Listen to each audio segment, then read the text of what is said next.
भारत के साथ हालिया तनाज़े में पाकिस्तान ने 96 घंटे तक मुकम्मल तौर पर अपने वसाइल पर इन्हिसार किया। कहीं से कोई मदद नहीं हासिल की गई। Chairman joint chiefs of staff committee general Sahir Shamshad Mirza बरतानवी नशियाती इदारे को इंटरव्यू। चीन की जानिब से पाकिस्तान की मदद के लिए सैटेलाइट्स की पोजीशन बदलने के सवाल पर जनरल साहिर शमशाद मिर्जा ने बताया कि पाकिस्तान ने जो आलात इस्तेमाल किए वो यकीनन ऐसे ही हैं जैसे भारत के पास हैं। पाकिस्तान ने कुछ साजो सामान दूसरे मुल्कों से खरीदा है। हकीकी वक्त में पाकिस्तान ने सिर्फ और सिर्फ अंदरूनी सलाहियतों पर इन्हिसार किया।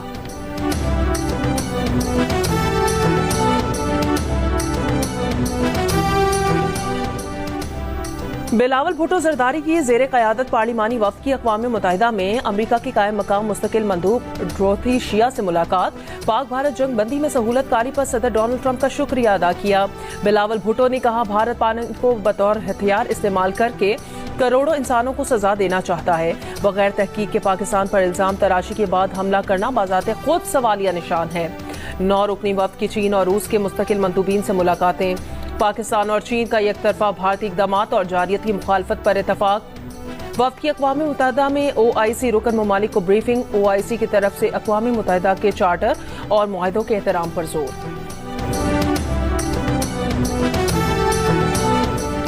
कराची की मलीर जेल से 200 से जायद कैदी फरार। ज़लज़ले के बायस कैदियों को बैरकों से बाहर बैठी ने मलीर जेल का कंट्रोल संभाल लिया।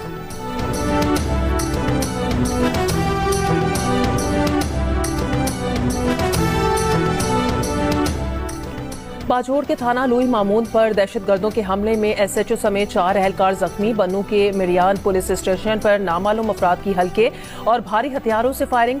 पुलिस की जवाबी फायरिंग पर हमलावर फरार हो गए।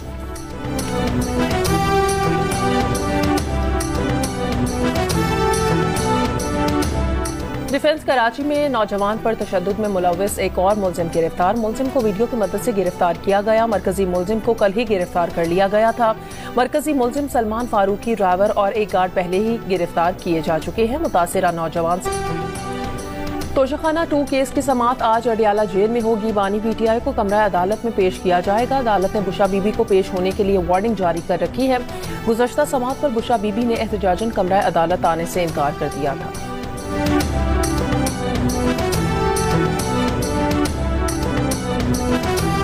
अगर PTI वाले अमन खराब करेंगे तो सख्ती तो होनी है। मुआविन खुसूसी बराए सियासी अमूर राना सनाउल्लाह ने कहा है कि हम किसी पर सख्ती बढ़ाने के हक में नहीं। PTI ने 2018 में हमारी नशिस्तें चुराई थी। PTI वाले अगर दीवार से लगे हैं तो दीवार के साए में बैठकर बात करें। वज़ीर आज़म ने आज भी कहा कि PTI वालों के साथ बात करने को तैयार हैं।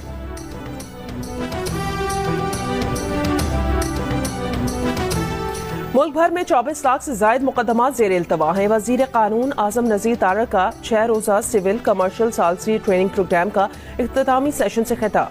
ट्रेनिंग में तमाम सूबों से अफसरान, जजेस और वकला ने शिरकत की। कहा, इतने मुकदमात के साथ चलना और बर वक्त इंसाफ फराहम करना आसान नहीं। कहा, पूरी दुनिया रिवायती अदालती निज़ाम से मुतबादिल फराहमी इंसाफ के ज़राए अपना रही है। सालिसी प्रोफेशनल जिम्मेदारी के साथ एक फरीजा भी है। 576 अफराद को बतौर सालिस अब तक ट्रेनिंग दे चुके हैं। पहले FBR और जुडिशियल एकेडमी के साथ मिलकर सेशंस कर चुके हैं।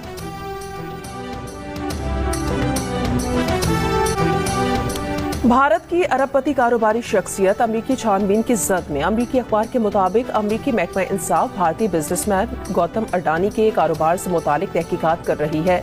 गौतम अडानी की कंपनीज की ईरान पर अमरीकी पाबंदियों की खिलाफ वर्जी में मुलव्विस होने का शुबा है।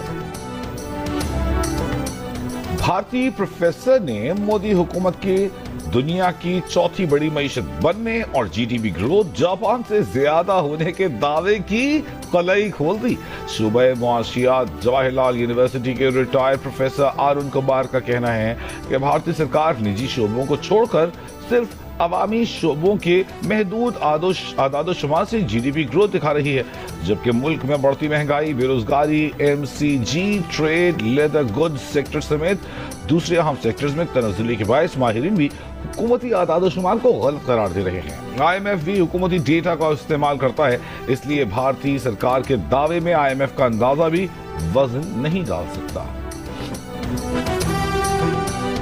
गजा पर इसराइली फौज के हमले जारी, इमदाद लेते अफराद पर भी बमबारी, मजीद 40 फलस्तीनी शहीद।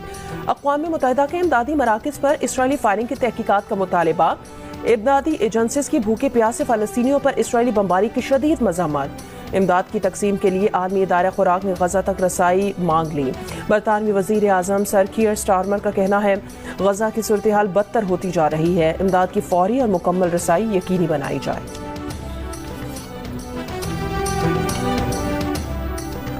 यूक्रेनी ड्रोन्स ने रूसी सरहद में 2500 मील तक घुसकर रूसी तैयारे तबाह कर दिए।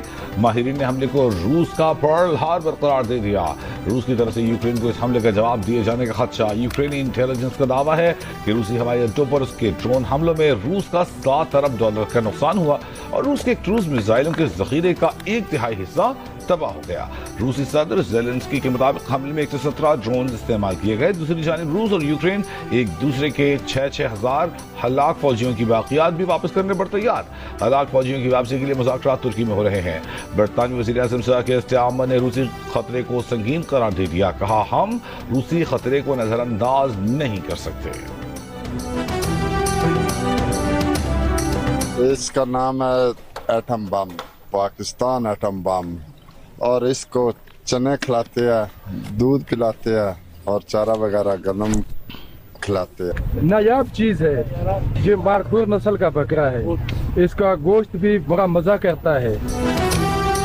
ईद उल अजहा के लिए मुआशी मंडियों में जानवरों की खरीदारी में तेजी, भाव ताव जारी। इस्लामाबाद की मंडी में मारखोर नामी बकरा तवज्जो का मरकज। व्यापारियों ने ऊंट को एटमी बम का नाम दे दिया। कमालिया में चांदी नामी गाय की धूम। पेशावर की मुआशी मंडी में जानवर ज्यादा, खरीदार कम है। लाहौर के इलाके काहना में जानवर तोलकर फरोख्त।